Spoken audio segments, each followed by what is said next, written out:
Hey guys, so I want to talk about the Apple Watch specifically today. It's probably the number one question and the number one thing that most of you said you wanted me to cover.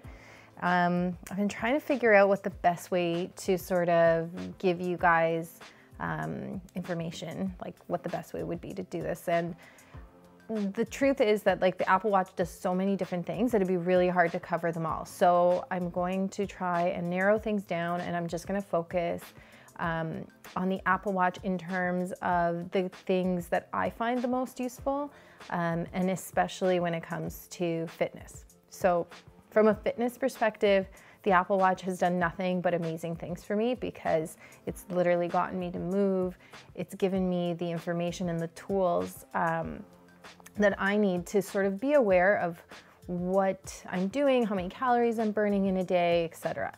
And then there's a social component to it as well. So first of all, just to sort of start at the beginning, I have the Apple Watch, the Series 4. Specifically, I bought the Hermes one because it comes with two different bracelets. I wanted both the leather bracelet and I wanted the sport band so that I can interchange them just because I wear my watch all day long. One of the cool things about the Apple Watch that I really love is the way that it measures sort of three different things. So one is your move goal, which is usually calculated on calories. That's both active and total. Active calories means any kind of calories that you've done in the space of like a workout. So whether it's BBG or a run. And then total calories is calories that you're burning just on a regular basis. Like if you're walking around your house or going for a walk with your kids or just cooking and standing, like all of that burns calories. So it'll give you like a pretty comprehensive idea of what you've done. The other thing is the exercise component. So again, that is both exercises that you've logged or total active time, which just means like how much exercise have you done just by moving around and living. And then the last thing is your stand goal. So the stand goal for me is the least important, if that makes sense. I pay attention to it. The key there is to try and get, you want to stand at least for 1 minute every hour. So that's how that's calculated.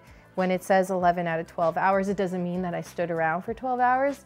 It just means that out of 12 hours, I've stood for at least a minute during that time and I wasn't sitting there idle.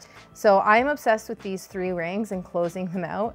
I'm at the point now where sometimes I forget to put my watch on in the morning and I don't close my rings throughout the day and I get actually pretty upset about it.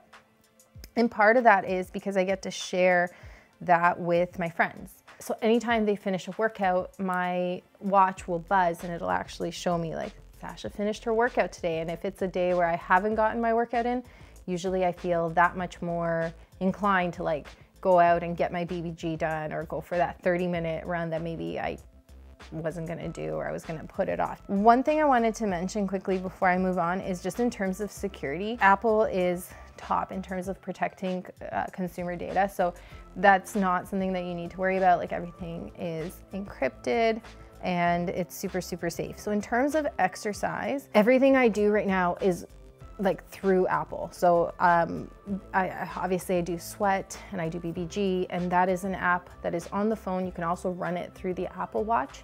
I haven't used the Apple Watch Sweat app, so I'm not sure exactly how well it works, but I would imagine it's similar to how it works sort of on your phone because of the voiceover cues that tell you and prompt you to move on to the next set of exercises. But I mean, without my iPhone and without my watch, I really couldn't do BBG since that's basically the premise of the exercises. When you're running, automatically you'll get splits, and your splits are calculated based on your kilometers. So today, for example, I did almost 28 kilometers. So it'll show me every kilometer what my pace was. And when I'm about to go for a run, I would basically go here. I would go to outdoor run. You tap on those 3 buttons at the top, and then you have several different options. One is an open run, which is just basically you run, it logs it as it is. Calories, I've never actually used that function, and then there's the distance and the time. So these are sort of the 3 most used ones. If I'm going to do a long run on a Sunday, I would do it based on distance, which is why which is what I use today. In terms of the time, if I'm doing something that's timed, again, I would use that. And then open is just get up and go. And I can set up a pace alert. So if I want to make sure that I'm running at like 5:20 or whatnot, then I would set my pace alert there, and it zaps your wrist like when you're reaching that point. So it's incredibly useful, super, super handy. There are obviously other workout types, which I have not used.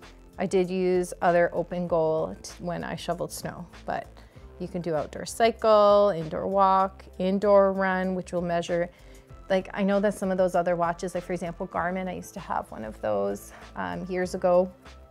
I remember Garmin wouldn't accurately track my run if I was running indoors. Like, it only really worked for outdoors.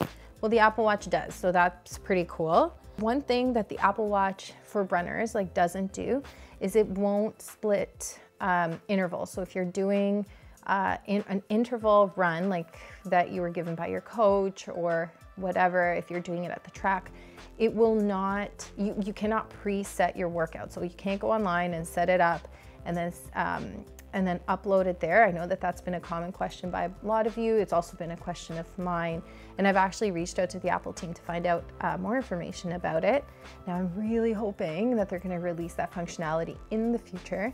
But for now, what you can do is there are other apps that you can download that will actually work with your watch, and it works with your phone, where you can set that up. So one, for example, which one of you told me about, is called the interval workout app.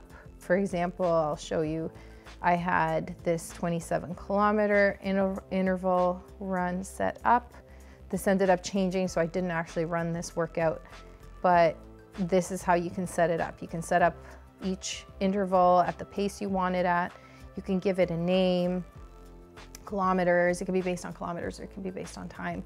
And at the start of each interval, it not only buzzes your wrist, but if you're wearing AirPods, it will actually tell you what's starting and what's coming up, and then it gives you a countdown when you stop. There's a setting where you can turn off the fitness tracking from the Apple Watch directly. You basically want the tracking to occur from that app, because if you're running both at the same time, it won't actually calculate your distance, which can throw you off and throw off your entire workout. The other features that are super important with the Apple Watch, which are at least pretty key for me, is with the Series 4 and the Series 3 as well as the cellular function.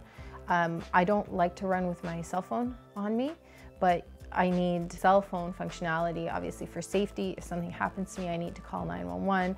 If I need to call Michael or whatever, or even take a phone call from the school, I want to make sure that I have that option. So with the Apple Watch, I have that freedom. I don't have to take my phone along. It's pretty great for that.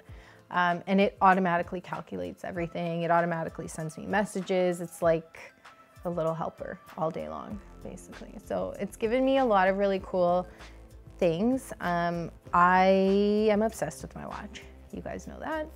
So yeah, I mean, hopefully that answers some of the questions. Again, like, there's just so much to cover when it comes to the watch that it's really hard to cover it all in like one short video, but I hope at least this has given you enough tools and enough information to be able to decide if the Apple Watch is for you.